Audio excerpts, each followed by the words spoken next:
اللہ تعالیٰ نے جو انسان پیدا کیے ہیں ان کے مزاج مختلف ہیں. ان میں کچھ لوگ ہوتے ہیں جو قوی ہوتے ہیں ارادے کے، جو فیصلہ کر لیا ڈٹ گئے. کچھ لوگوں میں وہ قوت ارادی اتنی مضبوط نہیں ہوتی، وہ ادھر ادھر سوچتے رہتے ہیں. کچھ لوگ جسمانی طور پر بہت توانا ہوتے ہیں، کچھ لوگ جسمانی طور پر پیدائشی طور پر کمزور ہوتے ہیں. تو اگر کوئی قوت ارادی کمزور رکھنے والا شخص ہے، وہ بھی تو اللہ کی تخلیق ہے، اللہ کا بندہ ہے. خطاؤں کا ظہور ہو جاتا ہے، توبہ کرتا ہے، پھر کچھ عرصے کے بعد پھر خطا کا ظہور ہو جاتا ہے، پھر توبہ کرتا ہے. تو ہم تو یہ سمجھیں گے کہ ایک حد کے بعد پھر اس کی توبہ قبول نہیں ہونی چاہیے. لیکن حدیث سنیے. وعن ابی ہریرہ رضی اللہ تعالی عنہ قال قال رسول اللہ صلی اللہ علیہ وسلم ان عبدا اذنب ذنبا، یقیناً ایک بندہ جو ہے وہ ایک گناہ کرتا ہے. فقال، پھر وہ کہتا ہے رب، اے میرے پروردگار، اذنبت فاغفر، مجھ سے گناہ ہو گیا ہے، مجھے معاف فرما دے. فقال ربہ، تو پروردگار یہ کہتا ہے اعلم عبدی ان لہ ربا یغفر الذنب ویأخذ بہ، میرا یہ بندہ یہ جانتا ہے کہ اس کا ایک رب ہے جو گناہ معاف بھی کر سکتا ہے اور سزا دے بھی سکتا ہے. کیا معنی ہوئے؟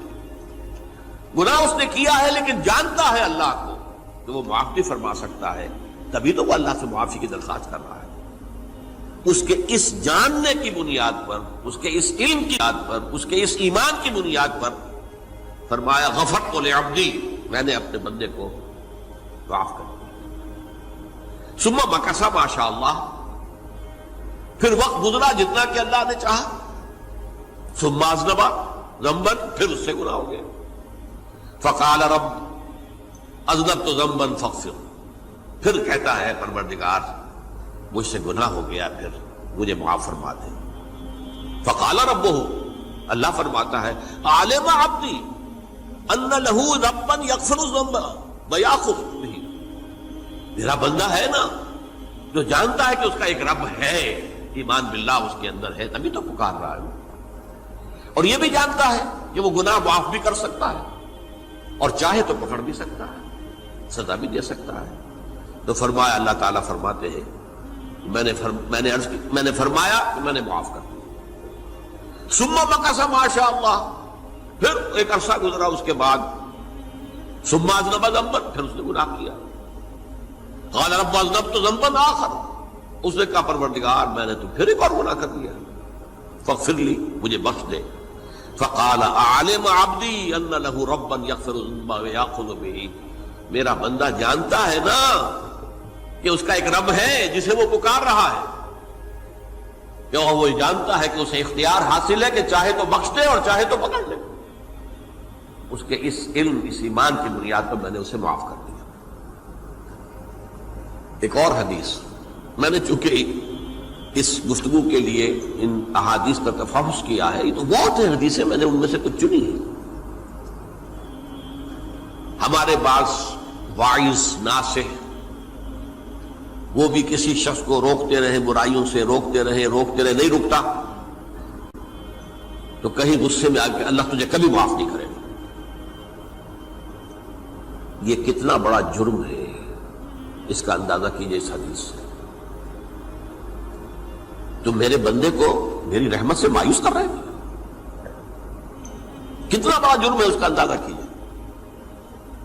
یہ مسلم شریف کی روایت ہے عن جندب، حضرت جندب رضی اللہ تعالی عنہ سے، ان رسول اللہ صلی اللہ علیہ وسلم حدث، کہ اللہ کے رسول صلی اللہ علیہ وسلم نے ایک واقعہ بیان کیا.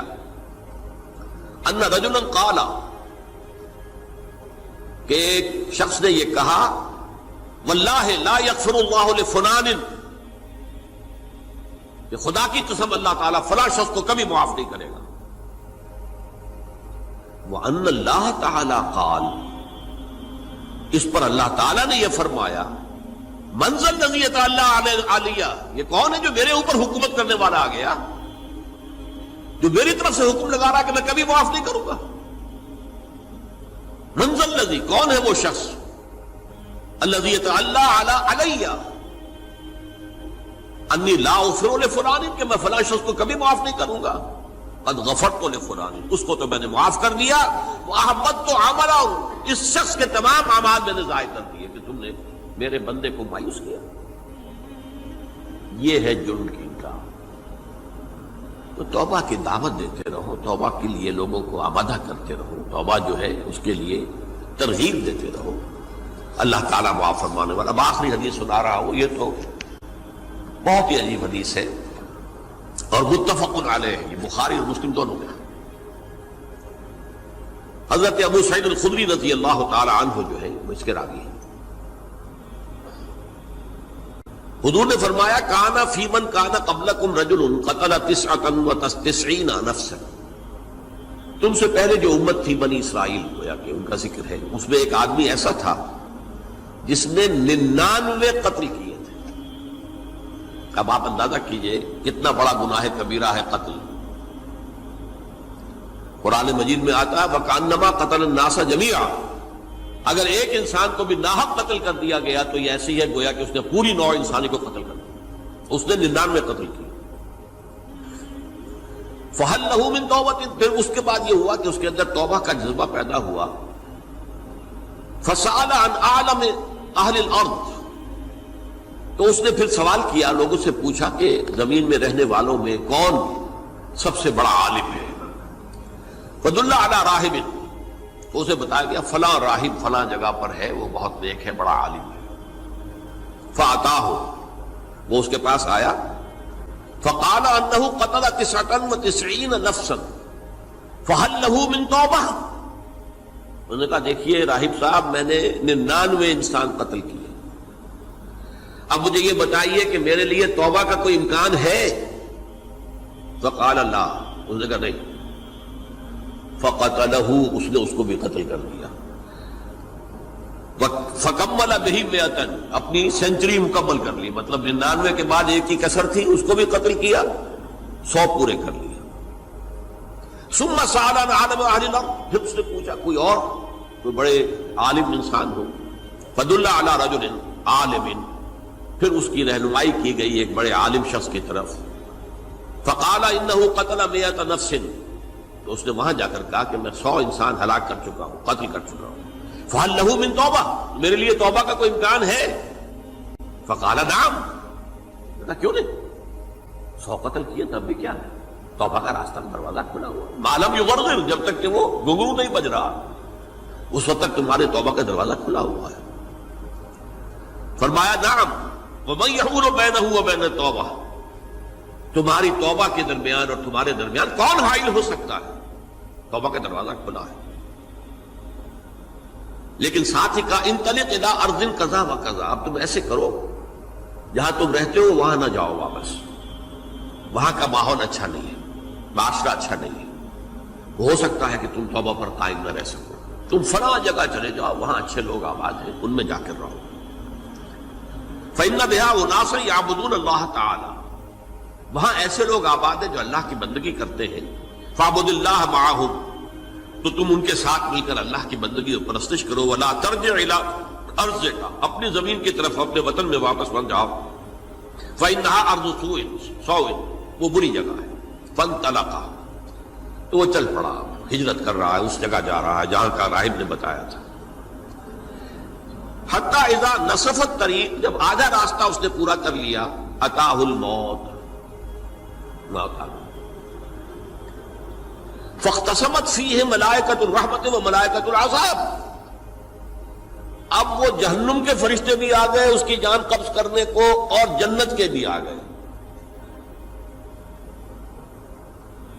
فقالت ملائکۃ الرحمہ، رحمت والے جو فرشتے ہیں جنت والے، انہوں نے کہا جا تائبا مقبلا بقلبہ للہ تعالی، یہ شخص توبہ کر کے اللہ تعالیٰ کی طرف ہجرت کر رہا تھا، اس لیے اس کی نیت کی بنیاد پر اب یہ جنتی ہے، لہذا اس کی روح ہم قبض کریں۔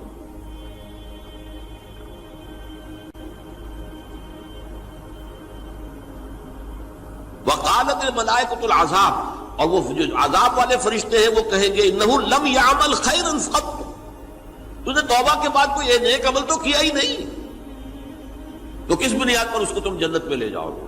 اس کو تو دوزخ میں جانا چاہیے۔ فاتاہ ملک فی صورت آدمی، تو ان کے پاس اللہ نے ایک اور فرشتے کو بھیج دیا آدمی انسانی شکل کے اندر، فجعلوہ بینہم، تو ان فرشتوں نے کہا بھائی ہمارا فیصلہ کرا دو، اس کی روح ہم لینا چاہتے ہیں یا ہم لینا چاہتے ہیں، انہیں حکم بنا لیا۔ فقال قیسوا ما بین الارضین فإلی ایتہما کان اقرب، کہ تم فاصلہ ناپ لو جہاں سے وہ چلا ہے اور جہاں جا رہا تھا اور یہاں اس کی موت ہو رہی ہے، تو کون سا فاصلہ زیادہ ہے؟ جب ناپا گیا، بلکہ ایک حدیث میں آتا ہے کہ اس پر اللہ نے زمین کو جو ہے حکم دے دیا، ایک طرف والی زمین تو سکڑ جا، دوسری والی جو ہے تو پھیل جا، تاکہ وہ جو جدھر جو جا رہا تھا وہ زیادہ قریب ہو جائے بنسبت اس کے کہ جہاں سے وہ چلا تھا۔ تو اس فیصلے پر پھر جو فرشتے تھے جو کہ رحمت کے فرشتے تھے وہ اس بندے کو لے گئے جنت کے اندر۔ یہ ہے توبہ کی عظمت اور اس کی تاثیر۔ رب رب کر دے بڈھے ہو گئے اتے ملا پنڈت سارے، رب دا کھوج کھرا نہ لبا اتے نہ کیتے بئی نظارے۔